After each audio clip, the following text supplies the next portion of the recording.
नमस्कार साथियों, मैं अरविंद कुमार आप सभी का स्वागत करता हूं आपके अपने YouTube चैनल एजुकेशन नुक पर। साथियों, आज की इस क्लास में हम करने वाले हैं यूपी टेट 2026 के लिए ईवीएस की क्लास संख्या 22।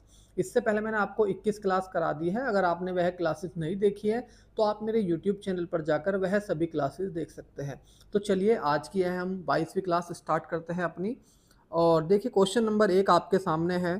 क्वेश्चन नंबर 1 में कह रहा है कि पृथ्वी का अपमार्जक कौन है। हमें बताना है इस क्वेश्चन में कि पृथ्वी का जो अपमार्जक होता है, जो आपका डिकम्पोजर होता है, वो कौन होता है। चार ऑप्शन दिए हैं। ए ऑप्शन है आपका जीवाणु व कवक, बी है आपका मृदा व जल, सी है पशु और डी है पक्षी। तो देखिए पृथ्वी का जो आपका अपमार्जक होता है, जो आपका डिकम्पोजर होता है, वो कौन होता है। वो होता है आपका जीवाणु और कवक। ये क्या करते हैं, ये मरे हुए आपके जो जीव जंतु होते हैं, जो जानवर होते हैं, पेड़ पौधे होते हैं, उनको किस में कन्वर्ट कर देते हैं, ये उसको मिट्टी में मिला देते हैं। उसको सड़ाकर किस में मिला देते हैं, तो ये आपकी मिट्टी में मिला देते हैं। इनको इसलिए क्या बोलते हैं, इनको बोलते हैं डिकम्पोजर। तो सही आंसर आपका यहाँ पर क्या होगा, ए ऑप्शन बिल्कुल सही आंसर हो जाएगा। ये पृथ्वी को क्या रखते हैं, स्वच्छ रखते हैं। समझ रहे हो। चलिए अगला क्वेश्चन देखते हैं। क्वेश्चन नंबर 2 ये कह रहे हैं कि नदी मुहाने के लक्षण है। हमें बताना है भाई नदी मुहाने के लक्षण कौन कौन से होते हैं। अब मुहाना क्या होता है, नदी का मुहाना क्या होता है। मुहाना होता है जहाँ पर नदी खत्म होती है। मुहाना मतलब क्या होता है, जहाँ पर नदी खत्म होती है, नदी का अंतिम बिंदु। तो हमें बताना है इनमें कि नदी के अंतिम बिंदु के लक्षण इनमें से कौन कौन से है। ए में दिया है आपका ताजा एवं खारा जल, बी है आपका समृद्ध जैव विविधता, सी है आपका अधिक उत्पादकता और डी है आपका ये सभी। तो देखिए नदी के मुहाने के जो लक्षण है आपका ताजा एवं खारा जल, क्योंकि जो नदी होती है वो किसी न किसी आपकी महासागर या समुद्र में मिलती है, तो वहां पर आपको ताजा पानी भी मिलेगा और खारा पानी भी मिलेगा। ताजा पानी किसका होगा, नदी का होगा। खारा पानी किसका होगा, आपका समुद्र या महासागर का होगा। तो ये बिल्कुल ठीक है। बी में दिया है समृद्ध जैव विविधता, बिल्कुल सही है, ये भी होती है। और सी में दिया है आपका अधिक उत्पादकता, तो ये भी यहाँ पर होता है नदी के मुहाने पर। तो सही आंसर आपका यहाँ पर होगा डी ऑप्शन, ये सभी। चलिए अगला क्वेश्चन देखते हैं। क्वेश्चन नंबर 3, निम्नलिखित में से कौन सी रेखा भारत के लगभग आधे हिस्से में से होकर गुजरती है। हमें बताना है कि इनमें से वो कौन सी रेखा है जो भारत के लगभग आधे हिस्से से होकर गुजरती है, मतलब भारत को वो दो भागों में डिवाइड कर देती है, ये कहना चाह रहा है इस क्वेश्चन में। ए है आपका मकर, बी में दिया है कर्क, सी है भूमध्य रेखा और डी है आपका प्रमुख भूमध्य। तो देखिए भारत को जो आपकी दो भागों में डिवाइड करती है लगभग, वो कौन सी रेखा होती है, वो होती है आपकी कर्क रेखा। कौन सी रेखा होती है आपकी भाई, कर्क रेखा होती है। और सही आंसर आपका यहाँ पर क्या होगा, बी ऑप्शन बिल्कुल सही आंसर हो जाएगा। जो आपकी कर्क रेखा होती है ये आपकी उत्तरी गोलार्ध में 23.5 डिग्री पर होती है। आइए मैं आपको एक बार ग्लोब के माध्यम से समझाने की कोशिश करता हूँ। तो देखिए ये मान लेते हैं हम, ये पृथ्वी है और पृथ्वी को जो दो भागों में डिवाइड करती है ये रेखा होती है आपकी भूमध्य रेखा, जिसको हम क्या बोलते हैं भाई, इक्वेटर कहते हैं। इसको क्या कहते हैं हम, इक्वेटर कहते हैं।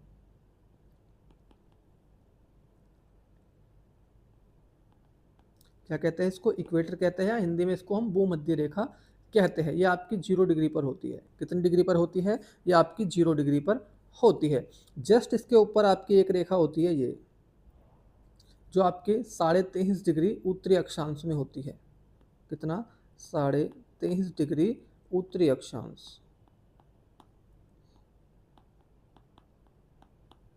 ठीक है। इसको कौन सी रेखा बोलते हैं, इसको बोलते हैं हम कर्क रेखा। कौन सी रेखा बोलते हैं भाई इसको, इसको बोलते हैं हम कर्क रेखा, जो कि भारत के लगभग आधे हिस्से से होकर गुजरती है। मतलब भारत को ये दो भागों में डिवाइड करती है। आप सभी को पता होगा जो भारत है वो भी आपका किस में है, उत्तरी गोलार्ध में है। ठीक है, इसको पूरे को हम बोलते हैं उत्तरी गोलार्ध।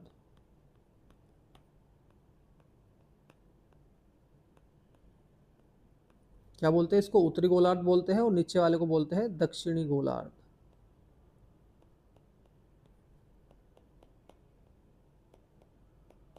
ठीक है मेरे भाई, ये ध्यान रखना है। अब दक्षिणी गोलार्ध में भी आपकी एक 23.5 डिग्री पर एक रेखा होती है, जिसको हम क्या बोलते हैं, इसको बोलते हैं मकर रेखा। इसको क्या बोलते हैं, मकर रेखा। ये भी आपकी क्या होती है, 23.5 डिग्री दक्षिणी गोलार्ध।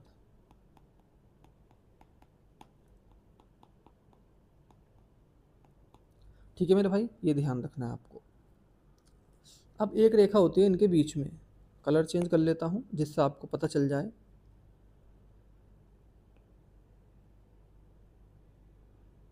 एक आपकी ये वाली रेखा होती है जिसको क्या बोलते हैं, इसको बोलते हैं हम ग्रीनिच रेखा, या इसको 0 डिग्री देशांतर भी हम कहते हैं। इसको क्या बोलते हैं भाई, 0 डिग्री देशांतर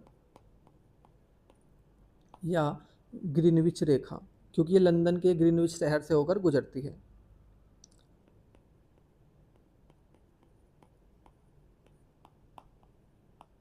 ठीक है, इसको हम इसको और बोलते हैं हम, इसको बोलते हैं हम मानक समय रेखा, स्टैंडर्ड टाइम लाइन।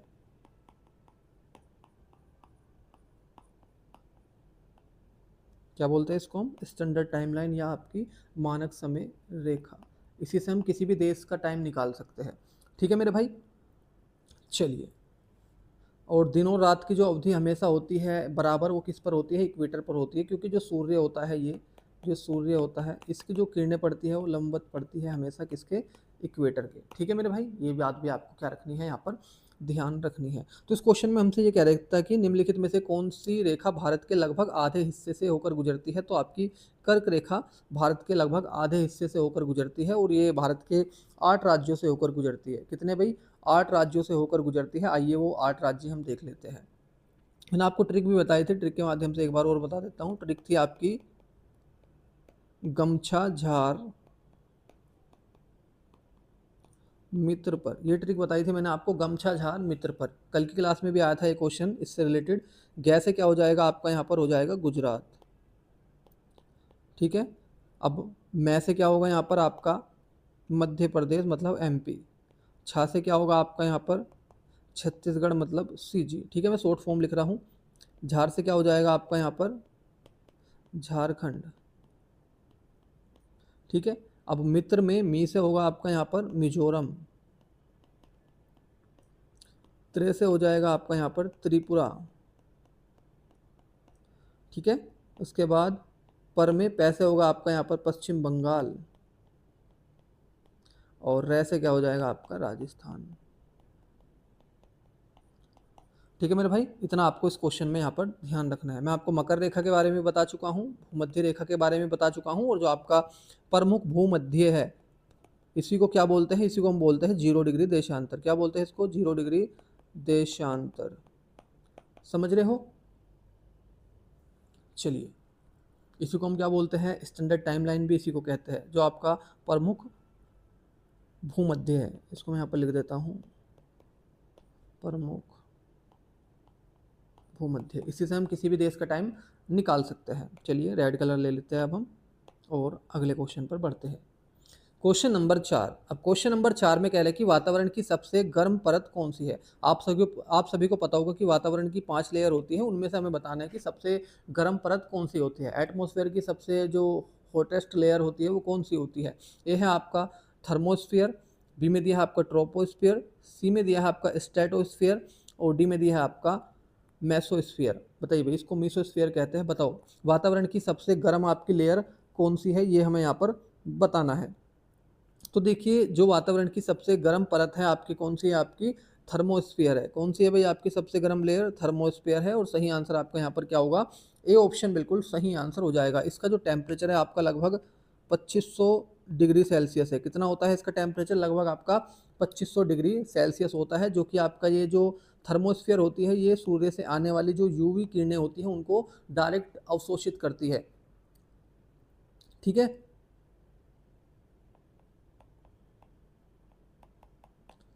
किरणों को सोखती है, इसलिए क्या है आपकी गर्म लेयर है। अगर मैं बात करूं सबसे ठंडी लेयर कौन सी है वातावरण की, तो सबसे ठंडी लेयर है आपकी मेसोस्फियर।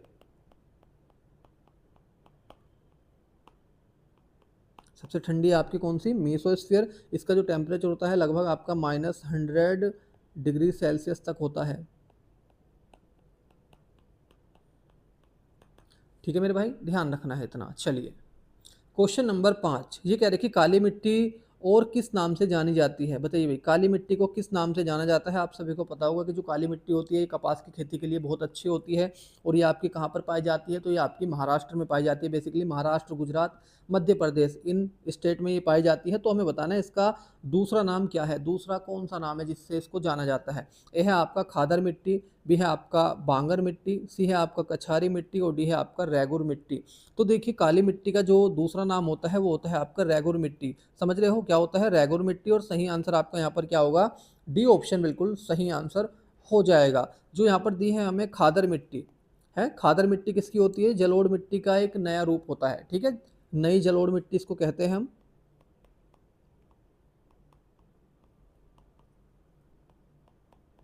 जो कि खादर के क्षेत्र में पाई जाती है, ये आपकी सबसे अधिक उपजाऊ होती है। ये खादर मिट्टी जो होती है ये सबसे अधिक उपजाऊ मिट्टी होती है, ठीक है। अगर मैं बात करूँ बांगर मिट्टी, बांगर मिट्टी किसको कहते हैं, पुरानी जलोढ़ मिट्टी को, किसको कहते हैं, पुरानी जलोढ़ मिट्टी को, जहाँ पर पानी की मात्रा क्या हो जाती है, कम हो जाती है, मतलब वहाँ पर पानी नहीं जा पाता है, नई मिट्टी नहीं जा पाती है, ठीक है, वो आपकी सख्त मिट्टी हो जाती है, उसको कहते हैं हम बांगर मिट्टी। जो जलोढ़ मिट्टी क्या हो जाती है, सख्त हो जाती है, ठीक है, उसी को हम क्या बोलते हैं, पुरानी जलोढ़ मिट्टी उसको हम कहते हैं। अब कछारी किसको कहते हैं, अभी कछारी मिट्टी जो नाम है ये आपका जलोढ़ मिट्टी का ही दूसरा नाम है, कछारी या दोमट मिट्टी के नाम से हम जानते हैं। जलोढ़ मिट्टी को कछारी या दोमट मिट्टी भी कहते हैं, ठीक है। ये बात भी आपको यहाँ पर क्या रखनी है, ध्यान रखनी है। मैं उम्मीद करता हूँ कि आपको इन मिट्टी के बारे में समझ में आया होगा। चलिए क्वेश्चन नंबर 6, मानसूनी वन पाए जाते हैं जहाँ वर्षा होती है। हमें बताना है भाई आपके मानसूनी वन कहाँ पर पाए जाते हैं, जिनको हम क्या बोलते हैं, उष्ण कटिबंधीय पर्णपाती वन भी इनको हम कहते हैं। क्या कहते हैं इनको हम, उष्ण कटिबंधीय पर्णपाती वन, उष्ण कटिबंधीय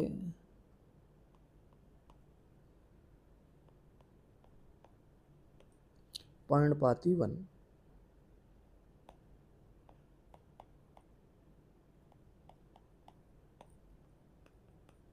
तो देखिए जो आपके उष्ण कटिबंधीय पर्णपाती वन होते हैं, जिनको हम मानसूनी वन भी कहते हैं, ये आपके कहाँ पर पाए जाते हैं। चार ऑप्शन दिए हैं। ए ऑप्शन है आपका 150 से 200 सेंटीमीटर, मतलब यहाँ वर्षा की बात हो रही है ना, एक साल में कितनी वर्षा होती है उसकी बात हो रही है। बी में दिया है 50 से 150 सेंटीमीटर, सी में दिया है 70 से 100 सेंटीमीटर और डी में दिया है आपका 70 से 200 सेंटीमीटर। तो देखिए जो आपके उष्ण कटिबंधीय पर्णपाती जो वन होते हैं, जिनको हम मानसूनी वन कहते हैं, ये आपके किस क्षेत्र में पाए जाते हैं, जहाँ पर वर्षा आपकी 70 से 200 सेंटीमीटर होती है। कितनी, 70 से 200 सेंटीमीटर प्रतिवर्ष जहाँ पर वर्षा होगी वहाँ पर आपके ये वन पाए जाते हैं, ठीक है। तो सही आंसर आपका यहाँ पर हो जाएगा आपका डी ऑप्शन। समझ रहे हो। चलिए अगला क्वेश्चन देखते हैं हम लोग। इसको दो भागों में डिवाइड कर सकते हैं हम। जो आपके उष्ण कटिबंधीय पर्णपाती वन है, इनको हम दो भागों में विभाजित कर सकते हैं। एक होता है आपका शुष्क पर्णपाती वन,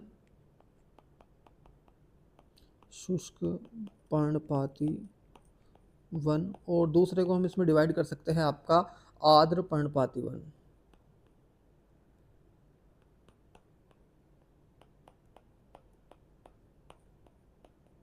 देखिए जो आपके शुष्क पर्णपाती वन होते हैं ये आपके किस क्षेत्र में होते हैं, तो वहाँ पर होते हैं जहाँ पर वर्षा आपकी 70 से 100 सेंटीमीटर प्रतिवर्ष होती है। जो आपके आर्द्र पर्णपाती वन होते हैं ये आपके कहाँ पर होते हैं, जहाँ पर वर्षा आपकी 100 से 200 सेंटीमीटर होती है, ठीक है। ऐसे भी आप इनको याद कर सकते हो। चलिए अगला question, question number 7। Question number 7 में हमें ये कह रहा है कि निम्नलिखित में से किसमें सर्वाधिक जैव विविधता पाई जाती है। हमें बताना है इनमें से किसमें सबसे अधिक जैव विविधता पाई जाती है। चार ऑप्शन दिए हैं। ए ऑप्शन है आपका शीतोष्ण पर्णपाती वन बायोम, बी में दिया है उष्ण कटिबंधीय सदाबहार वर्षा वन बायोम, सी है आपका शीतोष्ण घास प्रदेश बायोम और डी है आपका सवाना बायोम। तो देखिए सबसे अधिक जो जैव विविधता पाई जाती है, जो बायोडाइवर्सिटी पाई जाती है बेसिकली हमारे ग्लोब पर, वो इक्वेटर के आसपास वाले क्षेत्र में पाई जाती है। मकर रेखा और कर्क रेखा का जो बीच का एरिया होता है वहाँ पर क्या होता है, अधिक वर्षा होती है, अधिक तापमान होता है, तो उस एरिया में सबसे ज़्यादा आपकी क्या पाई जाती है, बायोडाइवर्सिटी पाई जाती है, जैव विविधता पाई जाती है। तो उसी एरिया में आपके पाए जाते हैं उष्ण कटिबंधीय सदाबहार वन पाए जाते हैं ना। कौन से पाए जाते हैं, उष्ण कटिबंधीय सदाबहार वर्षा वन पाए जाते हैं, जहाँ पर क्या होती है आपकी सबसे अधिक बायोडाइवर्सिटी होती है।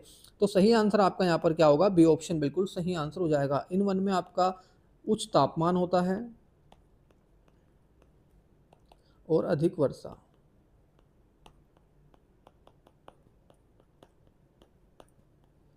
ठीक ठीक है, तो बायोडाइवर्सिटी के लिए दोनों चीज़ बहुत इंपॉर्टेंट है। एक तो टेम्परेचर हाई होना चाहिए और अधिक वर्षा भी होनी चाहिए, तभी क्या होगी, बायोडाइवर्सिटी बढ़ेगी। चलिए क्वेश्चन नंबर 8। अब क्वेश्चन नंबर 8 में कह रहा है कि कौन सी ग्रीन हाउस गैस नहीं है। हमें बताना है इनमें से आपकी कौन सी ग्रीन हाउस गैस नहीं है। चार ऑप्शन दिए हैं। ए ऑप्शन है आपका प्रोपेन, बी में दिया है आपका जलवाष्प मतलब H2O की बात हो रही है, सी में दिया है कार्बन डाइऑक्साइड और डी में दिया है आपका मीथेन। तो देखिए मैंने आपको कल की क्लास में बताया था कि आप ग्रीन हाउस गैसेस को कैसे याद कर सकते हो। ट्रिक बताई थी मैंने, मीना का जलवा। कौन सी ट्रिक बताई थी भाई, मीना का जलवा। ठीक है, अब मीना के जलवा जो ट्रिक है, इसमें मीना से क्या, मी से क्या हो जाएगा मीथेन, ना से होगा आपका N2O नाइट्रस ऑक्साइड, का से CO2 और जलवा से हो जाएगा आपका जलवाष्प मतलब H2O। ठीक है, और आपको CFC अलग से याद रखनी है, क्लोरोफ्लोरोकार्बन। ठीक है, ये आपकी क्या है, ये आपकी ग्रीन हाउस गैसेज है। अब ग्रीन हाउस गैसेज क्या करती है भाई, ये जो ग्रीन हाउस गैसेज होती है ये क्या करती है, जो हमारा ग्लोब होता है उसको गर्म करती है, उसके टेम्परेचर को बढ़ाती है, मतलब ये ग्लोबल वार्मिंग को बढ़ाती है। समझ रहे हो। तो हमें बताना है इनमें से कौन सी आपकी ग्रीन हाउस गैस नहीं है। तो देखिए जो प्रोपेन है ये आपकी ग्रीन हाउस गैस नहीं है। प्रोपेन क्या है, आपकी एक ईंधन के रूप में प्रयोग होने वाली एक हाइड्रोकार्बन गैस है। ठीक है, ये किस में ईंधन के रूप में प्रयोग होती है,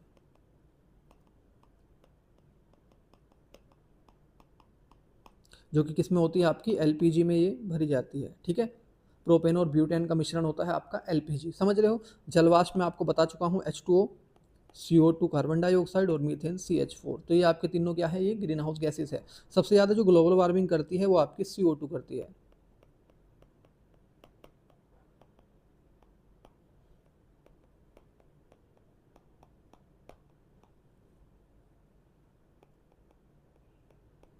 ठीक है, ये भी ध्यान रखना है। चलिए क्वेश्चन नंबर 9। अब क्वेश्चन नंबर 9 में कह रहा है कि पंडित दीनदयाल उपाध्याय पशु चिकित्सा विश्वविद्यालय कहाँ पर है। हमें इस क्वेश्चन में ये बताना है कि जो आपका ये पंडित दीनदयाल उपाध्याय पशु चिकित्सा विश्वविद्यालय है ये कहाँ पर है।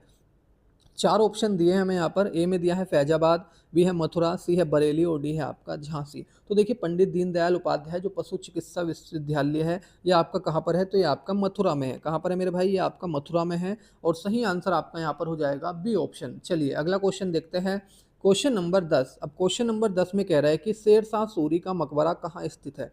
बताओ भाई, शेर शाह सूरी का मकबरा आपका कहाँ पर स्थित है। चार ऑप्शन दिए हैं। ए ऑप्शन है आपका सासाराम, बी है दिल्ली, सी है आपका रोहता रोहतासगढ़ और डी है आपका चौसा। तो देखिए जो आपका शेर शाह सूरी का मकबरा है ये आपका कहाँ पर स्थित है, तो ये आपका सासाराम में स्थित है। और सासाराम आपका कहाँ पर है, बिहार में है। कहाँ पर है आपका सासाराम, बिहार में है। समझ रहे हो। तो सही आंसर आपका हो जाएगा यहाँ पर ए ऑप्शन। चलिए अगला क्वेश्चन देखते हैं, क्वेश्चन नंबर 11। निम्नलिखित में से कौन सा ऊर्जा का स्रोत कभी पर्यावरण प्रदूषण नहीं करता है। हमें इस क्वेश्चन में बताना है कि इनमें से कौन सा ऊर्जा का सोर्स मतलब एनर्जी का जो सोर्स है वो पर्यावरण प्रदूषण नहीं करता है। चार ऑप्शन दिए हैं। ए ऑप्शन है आपका नाभिकीय ऊर्जा, बी है सौर ऊर्जा, सी है कोयला और डी है आपका पेट्रोलियम। तो देखिए जो सौर ऊर्जा है ये कोई भी पोल्यूशन नहीं करता है और सरकार अभी इसको बढ़ावा भी दे रही है, सोलर ऊर्जा को, है ना, जो सोलर पैनल लगवा रही है सरकार सब्सिडी देकर। क्योंकि क्या हो रहा है, पोल्यूशन ज़्यादा हो रहा है तो ज़्यादातर किससे ऊर्जा बना रहे हैं, तो अब सौर ऊर्जा बना रहे हैं। ठीक है, तो सही आंसर आपका यहाँ पर क्या होगा, बी ऑप्शन बिल्कुल सही आंसर हो जाएगा। ये क्या करता है, जो सौर ऊर्जा को मतलब सौर ऊर्जा कौन बनाता है, तो जो आपका ये होता है ना सोलर पैनल वो बनाता है सौर ऊर्जा। ये क्या करता है, ये जो सूर्य की किरणें होती है उनसे विद्युत ऊर्जा बनाता है। समझ रहे हो। चलिए अगला क्वेश्चन, क्वेश्चन नंबर 12 ये कह रहा है कि अमराबाद टाइगर रिजर्व किस राज्य में है। बताओ भाई, अमराबाद टाइगर रिजर्व आपका कौन से राज्य में है। चार ऑप्शन हमें यहाँ पर दिए हैं। ए ऑप्शन है आपका महाराष्ट्र, बी है आपका तेलंगाना, सी है तमिलनाडु और डी है आपका पश्चिम बंगाल। तो देखिए ये अमराबाद जो टाइगर रिजर्व है ये आपका कहाँ पर है, तो ये आपका तेलंगाना राज्य में है। कहाँ पर है, आपका तेलंगाना राज्य में है। और सही आंसर आपका यहाँ पर क्या होगा, बी ऑप्शन बिल्कुल सही आंसर हो जाएगा। अगला क्वेश्चन देखते हैं, क्वेश्चन नंबर 13 ये कह रहे हैं कि भिंडी में पाया जाता है। भाई जो भिंडी होती है एक सब्जी होती है भिंडी, ठीक है, इसमें जो पाया जाता है वो क्या पाया जाता है ये बताना है। चार ऑप्शन दिए हैं। ए ऑप्शन है फॉस्फोरस, बी में दिया है विटामिन ए, सी में दिया है विटामिन सी और डी में दिया है ये सभी। तो देखिए भिंडी के अंदर आपका फॉस्फोरस भी पाया जाता है, विटामिन ए भी पाया जाता है और आपका विटामिन सी भी पाया जाता है। तो सही आंसर आपका यहाँ पर क्या हो जाएगा, डी ऑप्शन बिल्कुल सही आंसर हो जाएगा। अगला क्वेश्चन देखते हैं, क्वेश्चन नंबर 14 मतलब 14, निम्नलिखित में से कौन सा अलग समूह से संबंधित है? हमें बताना है मतलब इनमें से कौन सा आपका अलग समूह से संबंधित है, मतलब इनमें से कौन सा अलग है, कौन सा विषम है, ये हमें यहाँ पर बताना है। 4 ऑप्शन दिए हैं। ए ऑप्शन है आपका स्कर्वी, बी है आपका रिकेट्स, सी है रतौंधी और डी है आपका रैबीज। तो देखिए इनमें जो आपका अलग है वो है रैबीज। रैबीज क्या है आपका? ये रैबीज होता है वायरस से, है ना, कुत्ते बिल्ली इनके काटने से क्या होता है आपका रैबीज होता है। ये क्या है आपका? वायरस। ठीक है। और जो आपका स्कर्वी है, जो रिकेट्स है, जो रतौंधी है, ये विटामिन की कमी से होते हैं रोग। स्कर्वी किससे होता है आपका?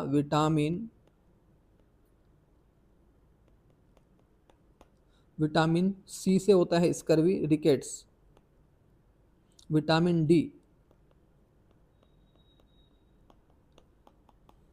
रतौंधी विटामिन ए।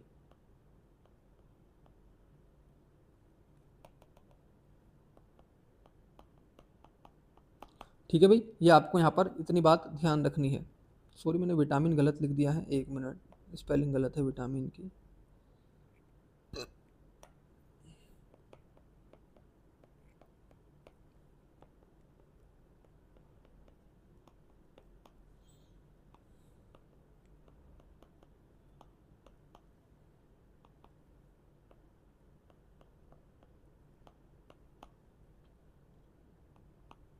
ठीक है भाई, ये भी आपको ध्यान रखना है। तो सही आंसर हमारा होगा यहाँ पर रैबीज। अगला क्वेश्चन, क्वेश्चन नंबर 15, अलीगढ़ आंदोलन किसके द्वारा शुरू किया गया था? बताइए भाई, अलीगढ़ आंदोलन जो है वो किसके द्वारा शुरू किया गया था? 4 ऑप्शन दिए हैं। ए ऑप्शन है आपका मौलाना मंजूर एहसान, बी है आपका डॉक्टर मगफूर अहमद अली, सी में दिया है आपका मोहम्मद अली जिन्ना और डी है आपका सैयद अहमद खान। तो देखिए अलीगढ़ जो आंदोलन है ये किसने स्टार्ट किया था? तो ये आपका सैयद अहमद खान ने स्टार्ट किया था। किसने स्टार्ट किया था? सैयद अहमद खान ने ये स्टार्ट किया था। और सही आंसर आपका डी ऑप्शन बिल्कुल सही आंसर हो जाएगा। इस आंदोलन का जो उद्देश्य था भाई, इसका उद्देश्य क्या था? इसका उद्देश्य था कि जो मुस्लिम है उनमें शिक्षा का प्रसार करना। किसमें? मुस्लिमों में शिक्षा का प्रसार करना।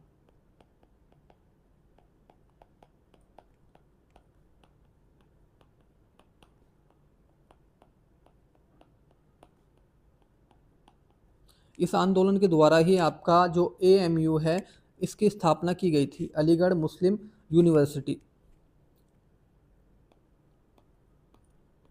एएमयू की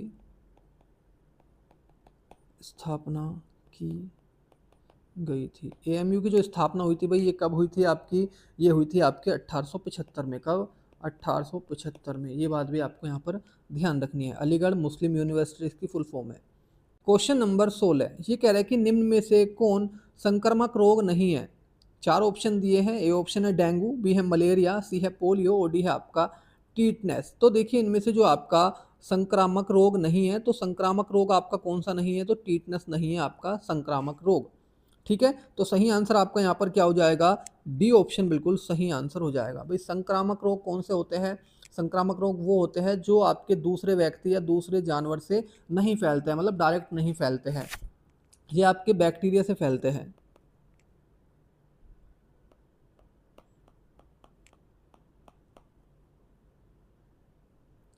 यह है दूसरे व्यक्ति से सीधे नहीं फैलते हैं, ये है बैक्टीरिया से फैलते हैं। ठीक है। किससे फैलते हैं? ये आपके बैक्टीरिया से फैलते हैं।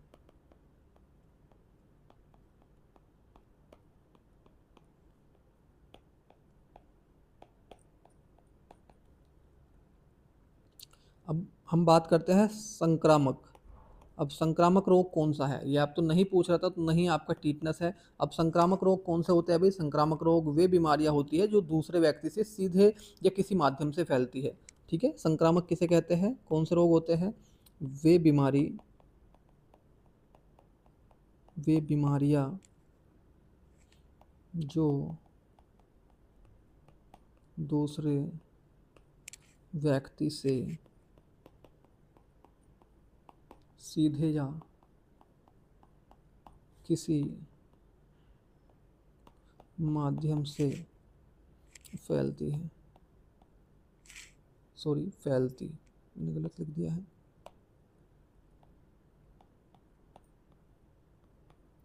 उनको क्या बोलते हैं, उनको बोलते हैं हम संक्रामक, ठीक है। और नॉन संक्रामक आपकी कौन सी होती है, मतलब जो संक्रामक नहीं होती है, ये आपकी बैक्टीरिया से फैलती है और ये आपकी डायरेक्ट किसी दूसरे व्यक्ति से नहीं फैलती है। जैसे आपका टीटनेस है ना, ये किससे फैलता है, तो ये आपका धूल में पाए जाते हैं इसके कण, मतलब ये बैक्टीरिया आपके धूल में पाए जाते हैं, इसके धूल और मिट्टी में पाए जाते हैं, ठीक है। डेंगू है, मलेरिया है, पोलियो है, ये कौन से है, ये आपके संक्रामक रोग है। समझ रहे हो, ये मतलब आपके डायरेक्ट फैलते हैं या किसी माध्यम से फैलते हैं। अगला क्वेश्चन देखते हैं हम लोग। क्वेश्चन नंबर 17, कौन सी बीमारी दूषित जल पीने से फैलती है। हमें बताना है भाई इनमें से कौन सी बीमारी है आपकी जो दूषित जल पीने से फैलती है। चार ऑप्शन दिए हैं। ए ऑप्शन है आपका एड्स, बी है टाइफाइड, सी है एनीमिया और डी है आपका टीटनेस। बताइए भाई इनमें से कौन सी बीमारी है जो आपका दूषित जल पीने से फैलती है। तो देखिए जो टाइफाइड है ये आपका दूषित जल पीने से फैलती है, ये आपके बैक्टीरिया से फैलती है और सही आंसर आपका यहाँ पर क्या होगा, बी ऑप्शन बिल्कुल सही आंसर हो जाएगा। ये किससे है, आपकी बैक्टीरिया।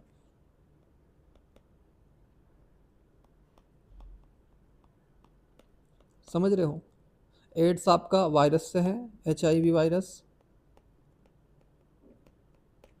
ठीक है। एनीमिया मतलब आयरन की कमी हो जाती है, हीमोग्लोबिन की कमी हो जाती है ब्लड में,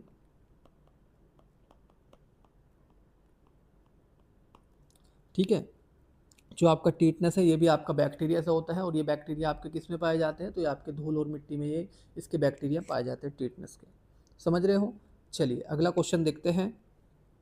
क्वेश्चन नंबर 18, ये कह रहे कि रक्तचाप मापने के उपकरण का क्या नाम होता है। भाई जिससे हम ब्लड प्रेशर नापते हैं, BP मेजर करते हैं, उस डिवाइस का क्या नाम होता है, ये हमें यहाँ पर बताना है। ए में दिया है आपका स्फिग्मोमैनोमीटर, बी में दिया है थर्मामीटर, सी में दिया है ECG और डी में दिया है आपका स्टेथोस्कोप। तो देखिए ब्लड प्रेशर जो हम मेजर करते हैं, जो BPM मेजर करते हैं, वो किससे मेजर करते हैं, तो स्फिग्मोमैनोमीटर से मेजर करते हैं। और सही आंसर आपका यहाँ पर क्या हो जाएगा, सही आंसर आपका यहाँ पर ए ऑप्शन बिल्कुल सही आंसर हो जाएगा। थर्मामीटर से हम क्या मेजर करते हैं, तापमान, ठीक है। ECG इलेक्ट्रोकार्डियोग्राफी बोलते हैं, इससे हम जो हमारा हार्ट होता है उसकी जो विद्युत गतिविधियां होती हैं उसको मापते हैं, ठीक है। मैं लिख देता हूं यहाँ पर, हृदय की विद्युत गतिविधियां मापते हैं, ठीक है। अब जो आपका ये स्टेथोस्कोप है, इससे हम क्या करते हैं, जो हमारा हार्ट होता है, जो हमारे फेफड़े होते हैं, उनकी आवाज़ को हम सुनते हैं, ठीक है। हृदय वे फेफड़ों की आवाज़ को सुनते हैं, ठीक है मेरे भाई। इतनी बात आपको यहाँ पर क्या रखनी है, ध्यान रखनी है। क्वेश्चन नंबर 19, ये कह रहे हैं कि भारतीय संविधान द्वारा उपलब्ध किए गए मूलभूत अधिकारों का मुख्य उद्देश्य क्या है। हमें बताना है जो हमारा भारतीय संविधान है, जो इंडियन कॉन्स्टिट्यूशन है, उसके द्वारा उपलब्ध किए गए जो फंडामेंटल राइट्स है, जो मूलभूत अधिकार है, जो फंडामेंटल राइट है, उनका मुख्य उद्देश्य क्या है। चार ऑप्शन दिए हैं। ए ऑप्शन है आपका बच्चों का सर्वांगीण विकास। सर्वांगीण मतलब क्या होता है आपका, नैतिक। सर्वांगीण क्या होता है आपका, नैतिक, ठीक है मेरे भाई, ध्यान रखना है आपको। उसके बाद बी में दिया है आपका पुरुषों का सर्वांगीण विकास, सी में दिया है आपका महिला सशक्तिकरण और डी में दिया है आपका नागरिकों के व्यक्तित्व का सर्वांगीण विकास। तो देखिए जो फंडामेंटल राइट्स हैं हमारे संविधान में, उनका क्या उद्देश्य है, उनका उद्देश्य है नागरिकों के व्यक्तित्व का सर्वांगीण विकास। सर्वांगीण मतलब नैतिक विकास। तो सही आंसर आपका यहाँ पर हो जाएगा डी ऑप्शन, ठीक है। मानसिक, भौतिक और नैतिक विकास करना ही क्या है आपका जो फंडामेंटल राइट है, उनका उद्देश्य है। मानसिक, भौतिक व नैतिक विकास करना क्या है आपका जो फंडामेंटल राइट है, उनका उद्देश्य है, ठीक है। क्वेश्चन नंबर 20, बुद्ध का जन्म स्थान है। बताइए भाई बुद्ध का जो जन्म स्थान है वो कौन सा है। चार ऑप्शन दिए हैं। ए ऑप्शन है अयोध्या, बी है सारनाथ, सी है लुम्बिनी और डी है आपका बोध गया। तो देखिए ए ऑप्शन तो बिल्कुल कट जाएगा, अयोध्या से इनका कोई मैटर नहीं है बुद्ध जी का। तो हमें बताना है बुद्ध का जो जन्म है वो आपका कहाँ पर हुआ है। तो देखिए बुद्ध का जन्म हुआ था लुम्बिनी में। कहाँ पर हुआ था? लुम्बिनी में हुआ था। और लुम्बिनी कहाँ पर पड़ता है आपका? नेपाल में। तो सही आंसर आपका यहाँ पर क्या हो जाएगा भाई? सी ऑप्शन बिल्कुल सही आंसर हो जाएगा। ठीक है, अगर मैं बात करूँ बोध गया, ठीक है, बोध गया कहाँ पर है आपका? ये बिहार में है। और बोध गया में इनको ज्ञान की प्राप्ति हुई थी। किसकी? ज्ञान प्राप्त। सारनाथ में इन्होंने अपना पहला उपदेश दिया था।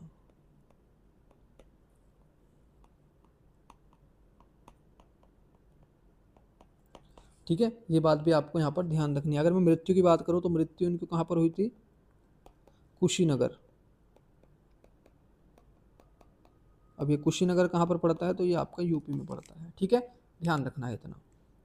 क्वेश्चन नंबर 21 ये कह रहे हैं कि भारत में अंतरराजकीय परिषद का अध्यक्ष कौन होता है? बताओ भाई, भारत में अंतरराजकीय परिषद का जो अध्यक्ष होता है कौन होता है? चार ऑप्शन दिए हैं। ए ऑप्शन है आपका राष्ट्रपति, बी में है आपका उपराष्ट्रपति, सी है प्रधानमंत्री और डी है आपका केंद्रीय गृह मंत्री। तो देखिए भारत में जो आपका अंतर राजकीय परिषद का जो अध्यक्ष होता है वो प्रधानमंत्री होता है, पीएम होता है। और सही आंसर आपका यहाँ पर क्या होगा? आपका सी ऑप्शन बिल्कुल सही आंसर हो जाएगा, प्रधानमंत्री। ठीक है, जो आपका अंतरराज्यीय परिषद है ये आपका एक संवैधानिक संस्था है और इसका जो गठन किया गया था, जो इसकी स्थापना की गई थी, स्थापना वो कौन से अनुच्छेद के तहत की गई थी? तो आर्टिकल 263 के तहत। किसके? आर्टिकल 263 के तहत की गई थी इसकी स्थापना। ठीक है, ये आपकी क्या है? ये संवैधानिक संस्था है। चलिए क्वेश्चन नंबर 22, भारतीय संसद द्वारा जैव विविधता अधिनियम पारित किया गया था। बताइए भाई, संसद के द्वारा जो जैव विविधता अधिनियम है ये आपका कब पारित किया गया था? चार ऑप्शन दिए हैं। ए ऑप्शन है आपका 16 अक्टूबर 1990, बी ऑप्शन है आपका यहाँ पर 10 दिसंबर 1980, सी में दिया है आपका 11 मई 1972 और डी में दिया है आपका 11 दिसंबर 2002। तो देखिए संसद द्वारा जो जैव विविधता अधिनियम है ये आपका कब पारित हुआ था? तो ये 11 दिसंबर 2002 को क्या हुआ था मेरे भाई? ये आपका पारित हुआ था संसद के द्वारा। अगला क्वेश्चन देखते हैं, क्वेश्चन नंबर 23 ये कह रहे हैं कि पर्यावरण के अंतर्गत आते हैं। हमें बताना है भाई इनमें से पर्यावरण के अंतर्गत कौन आते हैं। तो देखिए आप सभी को पता होगा कि पर्यावरण के आपके दो घटक होते हैं, जैविक और अजैविक। जैविक में वो आते हैं जो जीव जंतु होते हैं, पेड़ पौधे होते हैं, मतलब जो सांस लेते हैं, वो जैविक में आते हैं। अजैविक में कौन आता है? जो सांस नहीं लेते हैं, जैसे आपका हवा, पानी, जल, नदी, पहाड़, ये सब किस में आते हैं आपके? ये अजैविक में आते हैं। तो देखिए हमें बताना है कि जो पर्यावरण है उसके अंतर्गत कौन आते हैं। तो देखिए पेड़ पौधे जीव जंतु आते हैं, ये बिल्कुल ठीक है। जो जीव जंतु है, जो पेड़ पौधे है, ये आपके क्या है? प्राकृतिक घटक है। क्या है आपके? ये प्राकृतिक घटक है। अगर मैं बात करूं, बी ऑप्शन में दिया है रिश्ते नाते संस्कृति, तो ये आपके सामाजिक घटक है।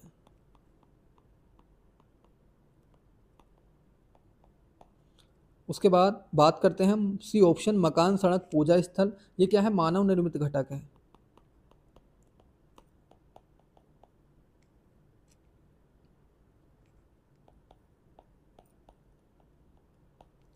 तो ये आपके देखिए तीनों ऑप्शन बिल्कुल ठीक है। तो सही आंसर आपका यहाँ पर हो जाएगा डी ऑप्शन। ये तीनों के तीनों आपके किसके अंतर्गत आते हैं? तो ये आपके पर्यावरण के अंतर्गत आते हैं। चलिए अगला क्वेश्चन है क्वेश्चन नंबर 24। अब क्वेश्चन नंबर 24 देखते हैं भाई हमारा क्या है।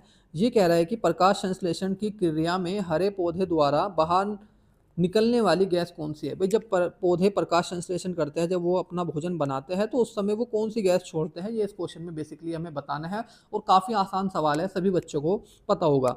ए में है आपका कार्बन डाइऑक्साइड, बी है आपका नाइट्रोजन, सी है ऑक्सीजन और डी है आपका इनमें से कोई नहीं। तो देखिए जब प्रकाश संश्लेषण के द्वारा पौधे अपना भोजन बनाते हैं तो उस समय वो कौन सी गैस छोड़ते हैं? तो वो ऑक्सीजन गैस छोड़ते हैं। कौन सी गैस छोड़ते हैं भाई? ऑक्सीजन गैस छोड़ते हैं और CO2 को ग्रहण करते हैं। सही आंसर आपका यहाँ पर हो जाएगा सी ऑप्शन।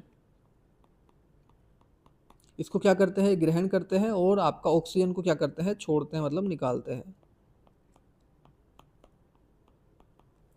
इसका जस्ट अपोजिट हम करते हैं। हम कौन सी गैस को लेते हैं भाई? हम O2 को लेते हैं और हम CO2 छोड़ते हैं। ठीक है, पेड़ों का उल्टा करते हैं बिल्कुल। क्वेश्चन नंबर 25, जब दिन और रात की अवधि बराबर होती है तो सूर्य की किरणें सीधी पड़ती है। भाई जब आपकी दिन और रात की अवधि बराबर होती है तो सूर्य की किरणें किस पर पड़ती है सीधी। चार ऑप्शन दिए हैं। ए ऑप्शन है आपका उत्तरी ध्रुव पर, बी है आपका भूमध्य रेखा पर, सी है आपका दक्षिणी ध्रुव पर और डी है आपका कर्क रेखा पर। तो देखिए जब आपकी दिन और रात की अवधि बराबर होती है इसका मतलब जो सूर्य की किरणें हैं वो किस पर पड़ रही है, वो भूमध्य रेखा पर पड़ रही है, इक्वेटर पर पड़ रही है। इक्वेटर पर जो आपका समय होता है दिन और रात का लगभग बराबर ही होता है। और सही आंसर आपका यहाँ पर क्या होगा, बी ऑप्शन बिल्कुल सही आंसर हो जाएगा, भूमध्य रेखा पर। समझ रहे हो, तो सही आंसर आपका क्या होगा, बी ऑप्शन बिल्कुल सही आंसर हो जाएगा। और आपका अगर मैं बात करूं कि उत्तरी गोलार्ध में जो आपका दिन और रात की अवधि बराबर होती है वो कब होती है ना। तो उत्तरी गोलार्ध में अगर मैं बात करूं तो उत्तरी गोलार्ध में आपकी 21 मार्च को होती है।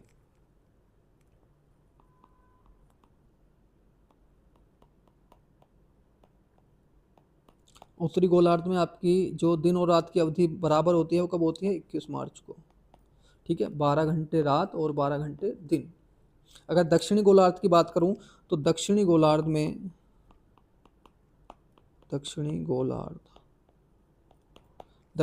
होती है आपकी 23 सितंबर को। कब, 23 सितंबर को दिन और रात की अवधि बराबर होती है।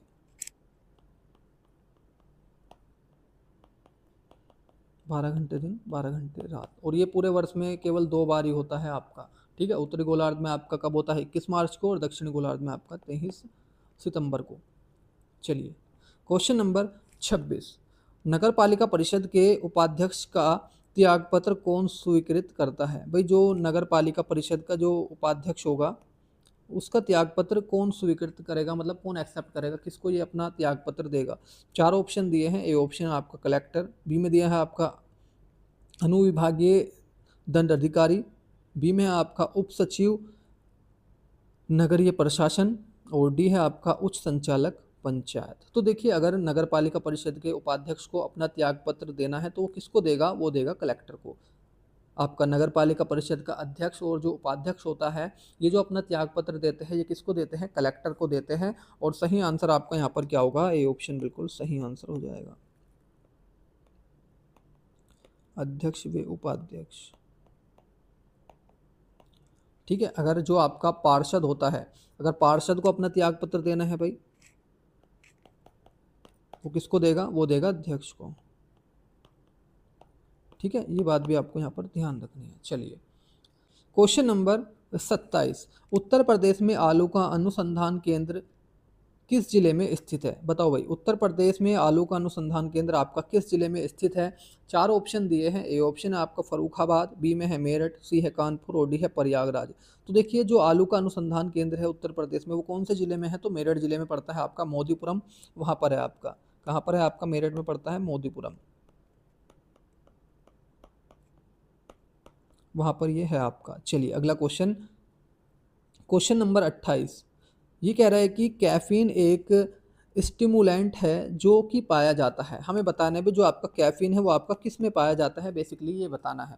चार ऑप्शन दिए हैं। ए ऑप्शन है आपका कॉफ़ी, बी है आपका चाय, सी है आपका शीतल पेयों में, मतलब जो आपकी सॉफ्ट ड्रिंक होती हैं उनमें, और डी है आपका उपरोक्त सभी। तो देखिए जो आपका ये कैफीन होता है ये आपका किस में पाया जाता है, तो देखिए चाय में भी पाया जाता है, कॉफ़ी में भी पाया जाता है, जो आपके शीतल पेय है उनमें भी पाया जाता है, मतलब जो आपकी सॉफ्ट ड्रिंक होती है, एनर्जी ड्रिंक होती है, उनमें भी आपका कैफीन पाया जाता है। तो सही आंसर आपका यहाँ पर क्या होगा, डी ऑप्शन बिल्कुल सही आंसर हो जाएगा। अगला क्वेश्चन देखते हैं, क्वेश्चन नंबर 29, भारत के पर्यावरण संरक्षण अधिनियम को अधिनियमित किया गया था। हमें बताना है भाई भारत का जो पर्यावरण संरक्षण अधिनियम है उसको कब अधिनियमित किया गया था। चार ऑप्शन दिए हैं। ए ऑप्शन है आपका मई 1986, बी है आपका नवंबर 1986, सी है आपका जून 1972 और डी है आपका जून 2012। तो देखिए भारत के जो पर्यावरण संरक्षण अधिनियम है उसको कब अधिनियमित किया गया था, तो मई 1986 को इसको अधिनियमित किया गया था। और सही आंसर आपका यहाँ पर क्या होगा, ए ऑप्शन बिल्कुल सही आंसर हो जाएगा। अगला क्वेश्चन देखते हैं, क्वेश्चन नंबर 30, ये कह रहा है कि राष्ट्रीय ध्वज में लंबाई तथा चौड़ाई का उचित अनुपात क्या है। भाई जो हमारा तिरंगा झंडा होता है, जो हमारा राष्ट्रीय ध्वज है, उसमें लंबाई और चौड़ाई का हमें क्या बताना है, रेशो बताना है, एक सही रेशो क्या है। चार ऑप्शन दिए हैं। ए ऑप्शन है आपका 2:1, बी में दिया है 3:2, सी में दिया है 4:3 और डी में दिया है आपका 5:4। तो देखिए लंबाई और चौड़ाई की बात कर रहा है, तो देखिए हमारे झंडे की जो लंबाई होती है वो कितनी होती है आपकी 3 फीट होती है और चौड़ाई आपकी 2 फीट होती है। तो इनका जो रेशियो होगा आपका 3:2 होगा। तो सही आंसर आपका यहाँ पर क्या हो जाएगा भाई, बी ऑप्शन बिल्कुल सही आंसर हो जाएगा। और इसी तरह हमारे यहाँ पर 30 क्वेश्चन कंप्लीट हो चुके हैं और मैं उम्मीद करता हूँ कि आप सभी साथियों को ये 30 के 30 क्वेश्चन अच्छे से समझ में आए होंगे और क्लास आपको अच्छी लगी होगी। अगर आपको ये 30 के 30 क्वेश्चन अच्छे से समझ में आए हैं और क्लास अच्छी लगी है तो प्लीज़ क्लास को लाइक करके ज़रूर जाना, और जो न्यू स्टूडेंट है वो चैनल को सब्सक्राइब कर लेना, जिससे कि आपको नई क्लास और नई वीडियो का नोटिफिकेशन तुरंत मिल सके। ठीक है, आज के लिए इतना ही है, मिलते हैं आप लोगों से कल। Thank you.